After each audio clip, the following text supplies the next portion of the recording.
یعنی اسکول کھولیں اور اس میں اسلامی طرز پر تعلیم دی جائے، یعنی عصری تعلیم کے ساتھ ساتھ اسلامی کلچر ہو، اسلامی ماحول ہو۔ یہ مولانا علی میاں ندوی رحمۃ اللہ علیہ نے اسی بات پر کہی تھی۔ بہرحال مکتب کی اہمیت اپنی جگہ بہت ہے۔ پوچھا جائے کہ ہمارے علماء وراثت پر بات بہت کم کرتے ہیں جبکہ دوسرے موضوع پر بات کرتے ہیں، ایسا کیوں ہے؟ وراثت پر وہ لوگ بات کرتے ہیں جو وراثت دیتے ہیں۔ جب وراثت دیں گے بہنوں کو تو زیادہ ہمت ہوتی ہے بات کرنے کی، اور اگر ہم نے بھی عوام کی طرح اپنی زندگی گزار رکھی ہے اور چلا رہے ہیں تو یقینی بات ہے کہ پھر ہم ایسے موضوع پر بات نہیں کر سکتے۔ ایک وجہ یہ ہے۔ دوسری وجہ یہ ہے کہ وہ سمجھتے ہیں وراثت پر بات کرنے کے لیے یہ بتانا ضروری ہے کہ اس کا کیا کیا حصہ ہے، اور وہ سارے مولویوں کے بس کا نہیں ہے، کیونکہ بہت کم مولوی ایسے ہیں جو وراثت کے قانون کو جانتے ہیں، ورنہ ایک بڑا طبقہ جو ہے نا وہ وراثت کی تقسیم جانتا ہی نہیں ہے۔ اس وجہ سے بھی جو ہے نا وہ اس پر گفتگو نہیں کرتے۔ پوچھا گیا ہے کہ آج کل سامان بہت سارے جو ہے وہ انسٹالمنٹ یا قسطوں پر خریدے جاتے ہیں، جیسے موبائل کا آفر آتا ہے کہ آپ یہ موبائل لے لیجئے اور سال بھر میں اس کا پیسہ ادا کیجیے۔ تو ایسے قسطوں پر سامان خریدنا کیسا ہے؟ چونکہ بہت کامن بات ہے یہ، اور اس کی پوری باتیں نوٹ کریں۔ سب سے پہلی بات یہ ہے کہ ایک آدمی کہتا ہے کہ اگر نقد لوگے تو 5,000 کا ہے اور اگر ادھار دیں گے تو 6,000 کا ہے۔ ایسا شریعت میں کرنا جائز ہے، نمبر 1۔ اب وہ یہ کہتا ہے کہ یہ 6,000 روپے آپ 1,000 کر کے 6 مہینے میں دے دیجیے گا۔ دن متعین ہو گیا ہے کہ 6 مہینے میں آپ کو دینا ہے، اور یہ بھی متعین ہو گیا کہ رقم اتنی ہے، اور یہ بھی بتا رہا ہے کہ میں 1,000 دوں گا۔ یہ ساری چیزیں اگر متعین ہے تو قسط وار سامان خریدا جا سکتا ہے۔ شرط کیا ہے؟ اگر اس میں یہ بات کہہ دی گئی کہ 6 مہینے کے بعد اگر یہ پیسہ نہیں ہوا ادا ہو سکا ہر ہزار اور 1 مہینہ تم نے گیپ کر دیا تو یہ 6,200 ہو جائے گا۔ اگر ایسا پہلے دن کہہ دیا گیا ہے تو پھر یہ قسط وار سامان لینا جائز نہیں ہے۔ یہ پہلے دن معلوم ہونا چاہیے کہ اگر خدا نہ خواستہ ہم 6 مہینے میں اپنے پورے 6,000 ادا نہیں کر سکے تو بھی یہ 6,000 ہی رہے گا۔ اس میں کسی قسم کا جرمانہ یا فائن لگا کر کے 6,000 کی رقم کو بڑھانا یہ جائز نہیں ہے۔ پوچھا گیا مولانا صاحب ہمارے یہاں درود تنجینہ کا ختم ہوتا ہے، اس کی شرعی حیثیت کیا ہے؟ جتنے ختم ہوتے ہیں یہ سب ہمارے بنائے ہوئے ختم ہیں، کوئی ختم کا شریعت سے تعلق نہیں۔ چاہے کلمہ کا ختم کرایا جائے، چاہے قرآن کا ختم کرایا جائے، چاہے درود کا ختم کرایا جائے، یہ سارے ختم سب انسانوں کے بنائے ہوئے ہیں، اس کا شریعت سے کوئی تعلق نہیں ہے، نمبر 1۔ نمبر 2، خاص کر کسی چیز کے لیے وقت متعین کرنا، پھر اس وقت کے لیے لوگوں کو بلانا، یہ بھی شرعی لحاظ سے صحیح نہیں۔ مثال طور پر ہمارے ابا کا انتقال ہو گیا ہے، 3 دن کے بعد آپ لوگ آئیے اور ہم لوگ زیارت کریں گے، اس کا نام زیارت رکھتے ہیں یا اور قرآن خوانی رکھتے ہیں، اور پھر سب لوگ بیٹھ کر کے ہم اپنے ابا کو ایصال ثواب کریں گے۔ آپ اپنے ابا کو ایصال ثواب جب چاہے کریں، لیکن یہ 3 دن کی جو قید لگائی ہے اور پھر لوگوں کو بلانے کا جو کیا، یہ ایک دم سنت سے ثابت نہیں ہے اور یہ بدعت ہے۔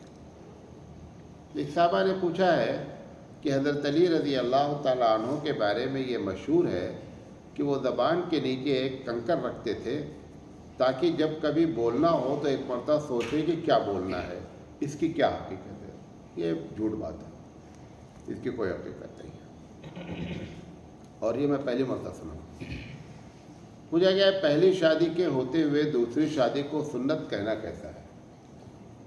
یعنی ایک آدمی دوسری شادی کرتا ہے اور جب بیوی سے کوئی بات ہوتی ہے یا معاشرے میں تو کہتا ہے کہ بھائی دوسری شادی کرنا سنت ہے۔ اس کو یہ بات بھی کہنی چاہیے کہ پہلی کے ہوتے ہوئے دوسری کرنا سنت نہیں ہے۔ حضرت خدیجہ رضی اللہ تعالی عنہا جتنے دن حیات رہیں اتنے دن اللہ کے رسول صلی اللہ علیہ وسلم نے کوئی شادی نہیں کی۔ یہ ایک الگ بات ہے کہ کوئی آدمی پہلی بیوی کو ہوتے ہوئے دوسری شادی کرے، کوئی شرعی لحاظ سے منع نہیں ہے، کوئی قباحت نہیں ہے، لیکن یہ کہ جتنی زور سے وہ کہہ رہا ہے کہ دوسری شادی سنت ہے، اس کو اتنے ہی زور سے یہ بھی کہنا چاہیے کہ پہلی کے ہوتے ہوئے دوسری کرنا سنت نہیں ہے۔ پوچھا گیا ہے کہ کیا بغیر کسی عذر کے دوسری شادی کرنا منع ہے؟ بغیر کسی عذر کے بھی دوسری شادی کی جا سکتی ہے۔ یہ بعض ممالک میں مشہور کر دیا جاتا ہے کہ پہلی بیوی کی اجازت کے بغیر دوسری شادی نہیں ہو سکتی ہے۔ یہ بات بھی ایک دم غلط ہے۔ پوچھا ہے کہ خلا اور طلاق میں کیا فرق ہے؟ ایک تو لکھنے کا فرق ہے۔ خلا اور طلاق میں بنیادی فرق یہ ہوتا ہے کہ خلا کا مطالبہ عورت کرتی ہے کہ مجھے چھٹکارا دے دے، طلاق مرد کا حق ہوتا ہے کہ بغیر کسی مطالبہ کے ڈائریکٹ وہ کہہ سکتا ہے کہ میں نے تم کو اپنی بیوی کو، کس کوئی آدمی کہے، طلاق دے دی۔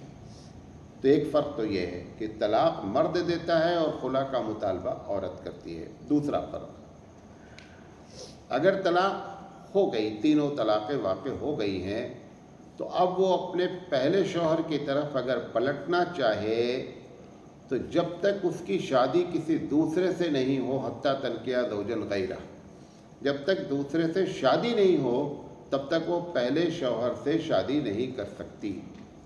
خلا میں کیا ہے کہ اگر خلا ہو گئی اور پھر بیوی اپنے پہلے شوہر کے پاس ہی جانا چاہتی ہے تو صرف نکاح کر لے اور وہ پہلے شوہر کی بیوی بن سکتی ہے۔ لہذا خلا میں یہ بڑا بنیادی فرق ہے۔ تیسرا بنیادی فرق، اگر مہر ادا کی جا چکی ہے تو خلا میں چونکہ عورت نے مطالبہ کیا ہے کہ مجھے چھٹکارا دے دیا جائے، پھر ایسی شکل میں نتیجہ یہ ہے کہ اس کو مہر واپس کرنی پڑے گی۔ کس کو؟ بیوی نے جو مہر لی ہے اس مہر کو واپس کرنا پڑے گا۔ طلاق میں کیا ہوتا ہے کہ اگر طلاق میں مہر نہیں دی گئی ہے شوہر کی طرف سے تو شوہر کو دینا پڑتا ہے۔ پھر پوچھا گیا ہے کہ دونوں کی عدت میں کیا فرق ہے۔ اس مسئلے میں اختلاف ہے۔ بہرحال جہاں تک مجھے معلوم ہے کہ امام مالک اور امام احمد بن حنبل، امام مالک، امام شافعی اور ابو حنیفہ رحمۃ اللہ علیہ کے نزدیک اس کی عدت میں کوئی فرق نہیں ہے۔ جیسے طلاق کے بعد عدت گزارتی ہے عورت کہ اس کو 3 حیض یا 3 ماہواری آئے، ایسے ہی خلا کی عدت میں بھی اس کو، خلا کے مسئلے میں بھی اس کو عدت گزارنی ہوگی۔ ایک صاحبہ نے پوچھا ہے کہ ہم نے سنا ہے کہ اگر کوئی عورت، خاص کر کنواری لڑکیاں، اگر گھر میں کھانا پکائیں اور ان کے ہاتھ میں چوڑی نہ ہو تو ایسی عورتوں کا کھانا حرام ہے۔ بیکار کی بات ہے، یہ عورت کے مسئلے ہیں، عورتوں نے بنا رکھے ہیں، ایسی کوئی بات نہیں ہے۔ اسی طریقے سے ایک دوسرا سوال کیا ہے انہی صاحبہ نے کہ اگر پانی کے گلاس کو یا لوٹے کو اٹھاتے وقت اس کے اندر ناخون چلا جائے تو پانی حرام ہو جاتا ہے۔ یہ بھی لوگوں نے مشہور کر رکھا ہے، کچھ نہیں حرام ہوتا ہے۔ ہاں، اگر آپ کی انگلیاں ناپاک ہیں، غلاظت لگی ہوئی ہے، تو پانی چاہے ناخون جائے نہ جائے، اگر انگلی بھی چلی جائے گی، کچھ بھی چٹ بھی ہو جائے گا تو پانی ناپاک ہو جائے کیونکہ پانی تھوڑا ہے۔ ورنہ محض یہ کہ ناخون کے ڈوب جانے سے پانی حرام ہو جاتا ہے، یہ بات غلط ہے۔ پوچھا گیا ہے کہ کیا سر میں تیل لگانا سنت ہے؟ سر میں تیل لگانا سنت ہے۔ ایک سوال پوچھا گیا ہے کہ ناخون کاٹنے کا سنت طریقہ کیا ہے اور کس دن ناخون کاٹنا چاہیے اور کس دن ناخون نہیں کاٹنا چاہیے۔ یہ ناخون کے بارے میں جو واٹس ایپ پر چلتا رہتا ہے کہ پہلے یہ اتنا ٹپیکل ہے وہ کہ آپ یاد ہی نہیں رکھ سکتے، پہلے یہ کاٹنا ہے، پھر یہ کاٹنا ہے، پھر یہ کاٹنا ہے، ایسے کر کے اس کو اتنا گنجلک کیا ہوا ہے کہ کاٹنے کے بعد بھی ٹینشن رہنا کہ صحیح نہیں کٹا ہے۔ صحیح بات یہ ہے کہ کوئی صحیح حدیث میں ایسا کوئی ذکر ہی نہیں ہے، یہ بحث لوگوں نے بنا رکھا ہے، اور جس کے لیے دن کی بات ہے کہ فلاں دن ناخون کاٹنا، فلاں دن نہیں کاٹنا، اس کی بھی کوئی قید نہیں ہے۔ ایک صاحبہ نے پوچھا ہے کہ کیا اماوس کے دن قبرستان نہیں جانا چاہیے؟ اسلام میں اماوس نام کی کوئی چیز ہی نہیں ہے، یہ غیروں کا عقیدہ ہے اماوس، اور اماوس کے بارے میں بہت کچھ ان کے یہاں عقیدہ ہے، ہمارے یہاں کچھ بھی نہیں ہے، اماوس کوئی چیز ہی نہیں ہے، سیدھی سی بات ہے۔ ایک صاحب نے پوچھا ہے کہ مہر فاطمی کیا ہے اور اس کی مقدار آج کے لحاظ سے کتنی ہوتی ہے؟ حضرت فاطمہ رضی اللہ تعالی عنہ کا نکاح جو حضرت علی رضی اللہ تعالی عنہ سے ہوا، تو اس میں جو مہر متعین کی گئی اس مہر کو مہر فاطمی کہتے ہیں۔ آج کل کے لحاظ سے اگر ایگزیکٹ اس کا وزن نکالا جائے کہ مہر فاطمی کا ٹوٹل وزن کتنا ہوتا ہے، تو 1 کلو 530 گرام اور 900 ملی گرام، یعنی گویا کہ آپ یہ کہہ لیجئے لمسم کہ 1 کلو 531 گرام چاندی جو ہے وہ مہر فاطمی آج کل ہوتی ہے۔ پوچھا گیا اگر نکاح میں مہر آج کے 40 سال قبل رکھی گئی 500 روپے، تو آج کیسے ادا کیا جائے گا؟ 500 ادا کیا جائے گا، حالانکہ 40 سال پہلے 500 روپے میں کم سے کم میرا اندازہ ہے کہ 2 سے 2.5 تولہ سونا ملتا، 150 روپے تولہ سونا رہا ہوگا آج کے 40 سال پہلے، تو 3 تولہ سونا ہوتا ہے۔ لیکن چونکہ روپیہ کہا گیا ہے لہذا جب بھی ادا کرے گا تو روپیہ ادا کرے گا، اور اگر مہر میں یہ کہا گیا ہے کہ اتنا سونا جب بھی مہر ادا کرے گا تو سونا ادا کرے گا، اس لیے ہمیشہ چاہیے کہ مہر میں سونا لکھایا جائے، چاہے جب وہ ادا کرے، کیونکہ سونے کی قیمت بڑھتی رہتی ہے، روپے کی قیمت گھٹتی رہتی ہے، تاکہ عورت کا نقصان نہ ہو۔ پوچھا گیا ہے کہ عمرہ کے درمیان میں احرام کی حالت میں گھٹنوں میں درد ہوتا ہے، تو وہ ایک میڈیکل پٹی ہوتی ہے جو گھٹنے پہ پہن لیتے ہیں، تو کیا احرام کی حالت میں وہ پٹی پہنی جا سکتی ہے یا نہیں؟ اصل میں لوگوں کو یہ کنفیوژن ہے کہ حالت احرام میں کوئی چیز سلی نہیں ہونا چاہیے، حالانکہ ایک دم غلط بات ہے۔ ایک آدمی کی چادر چھوٹی ہے احرام کی، اس نے بیچ سے سل لیا ہے، وہ بھی کیا جا سکتا ہے۔ ایک آدمی کو کھلی لنگی پہننے کی عادت نہیں ہے، اس کو بیچ سے سل سکتا ہے۔ تو یہ جو گھٹنے پر درد وغیرہ کے لیے جو پٹی باندھتے ہیں، الاسٹک ٹائپ ہوتی ہے، وہ باندھی جا سکتی ہے۔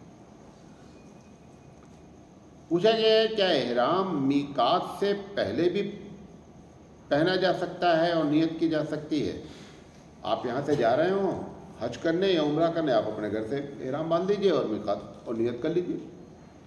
میقات شرط اس بات کی ہے کہ اس کے بعد تو آپ جا ہی نہیں سکتے، پہلے آپ جتنا جلدی پہننا چاہیں، اور حالت احرام میں رہنا اور حالت احرام کا خیال رکھنا بہت بڑا ثواب کا کام ہے۔ اسی لیے امام اعظم علیہ الرحمہ کے نزدیک قران جو کیا جاتا ہے حج، وہ زیادہ افضل ہے، کیونکہ حالت احرام میں بندہ کیا ہے لگاتار رہتا ہے، اور حج اور عمرہ دونوں میں بیچ پہ بریک نہیں کرتا ہے، تو احرام آپ کہیں سے بھی باندھ سکتے ہیں اور نیت بھی کر سکتے ہیں۔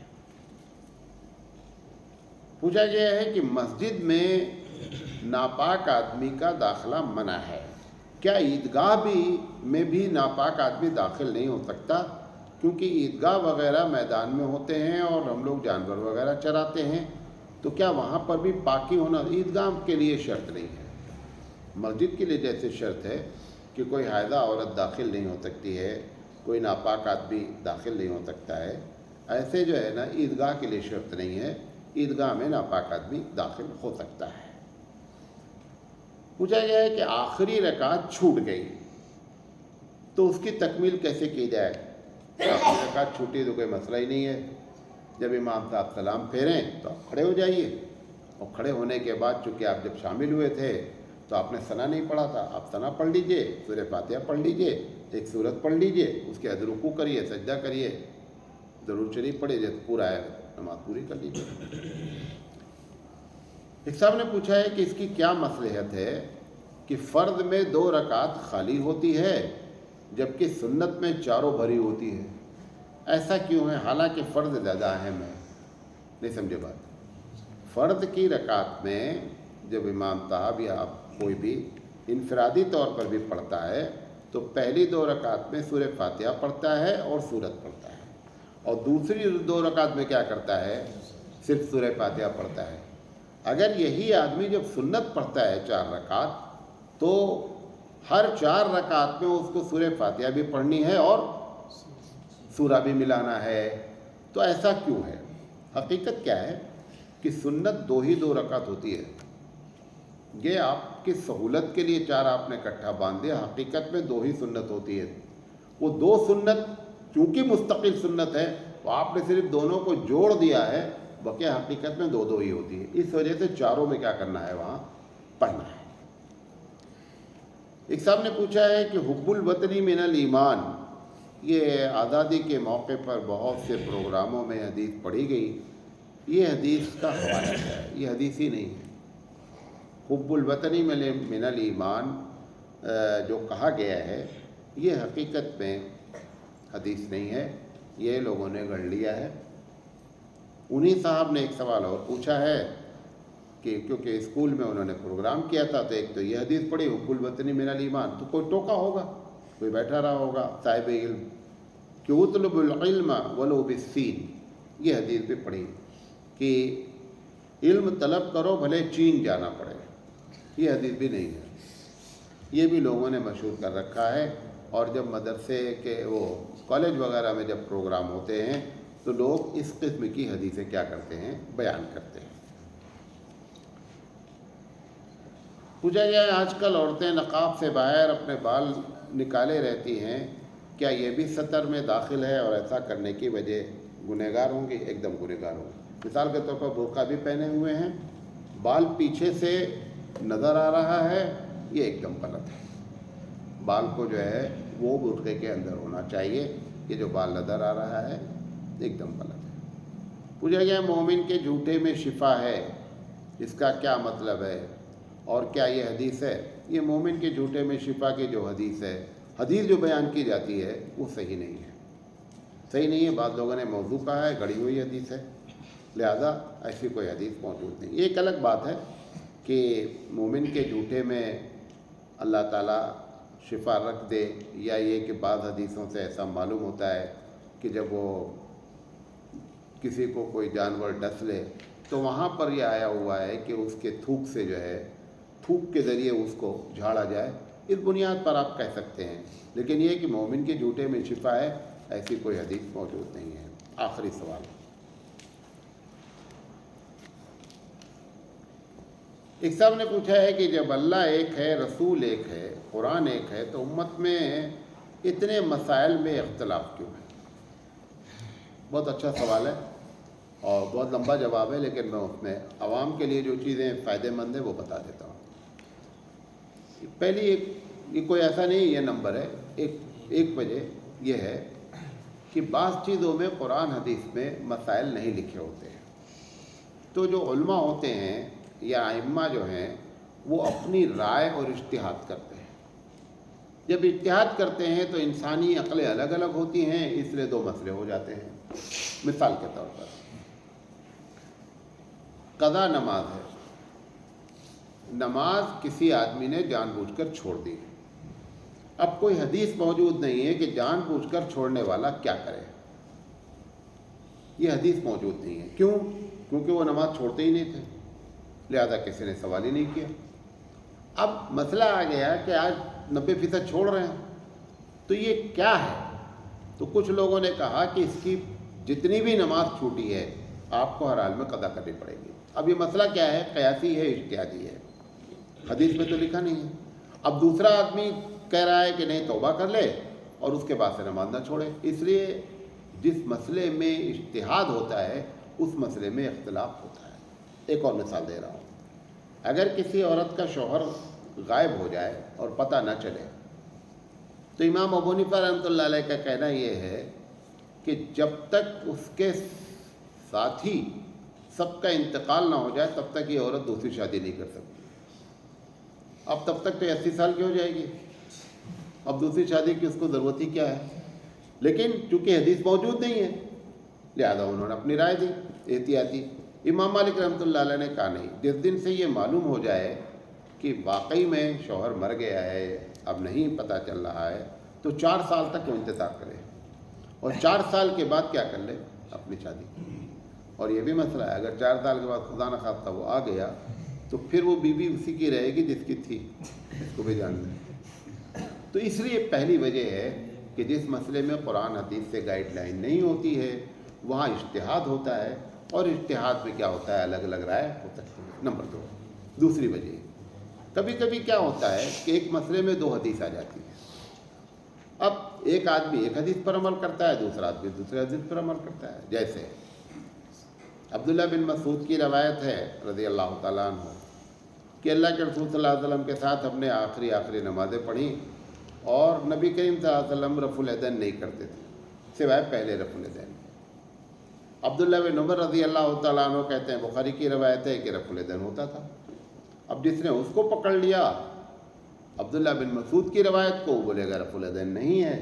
جس نے عبداللہ بن عمر رضی اللہ تعالیٰ عنہ کی روایت دی ہے وہ رفع الیدین کرے گا۔ اب آپ کہیں گے کہ مولانا اس میں جو زیادہ صحیح حدیث ہے اس پر عمل کر لیا جائے، یہ بھی ہو سکتا ہے۔ یہ اس لیے نہیں ہو پاتا ہے کہ امام بخاری رحمۃ اللہ علیہ امام اعظم کے 250 سال کے بعد ہیں تقریباً، کچھ آگے پیچھے۔ تو ابو حنیفہ رحمۃ اللہ علیہ کے نزدیک اس وقت وہ حدیث صحیح ہے۔ اب بعد والے دوسرے کو صحیح کہہ رہے ہیں تو ٹھیک ہے، آپ کے نزدیک وہ صحیح، آپ اس پر عمل کر لیں، ان کے نزدیک وہ بھی اتنی صحیح ہے لہٰذا وہ اس پر عمل کر رہے ہیں۔ یہ دوسری وجہ ہوتی ہے کہ اتنے اختلاف ہوتے ہیں۔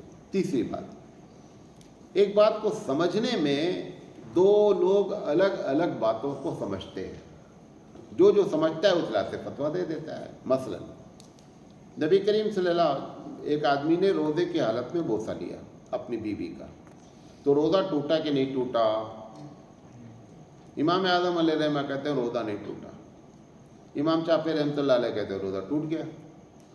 دونوں اسی حدیث کو دلیل بناتے ہیں، کہتے ہیں کہ اللہ کے رسول صلی اللہ علیہ وسلم نے بوسہ لیا، اور حدیث میں ہے کہ آپ کو اپنے اوپر قدرت تھی، تو انہوں نے کہا جس کو قدرت ہے اس کو بوسے کی اجازت دی جا رہی تو اس کو ضرور دیا جائے جس کو قدرت نہیں ہے۔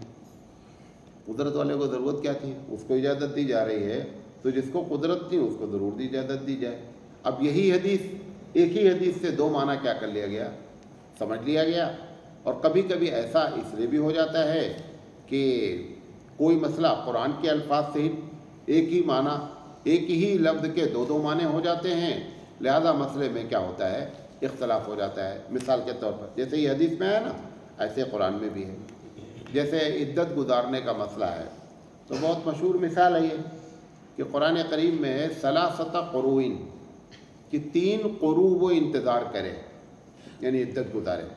اب قروء کے معنی اختلاف ہو گیا ہے، بعض لوگ کہتے ہیں قروء کے معنی ہوتا ہے پیریڈ کا آنا، اور بعض لوگ کہتے ہیں قروء کے معنی پاک ہونا۔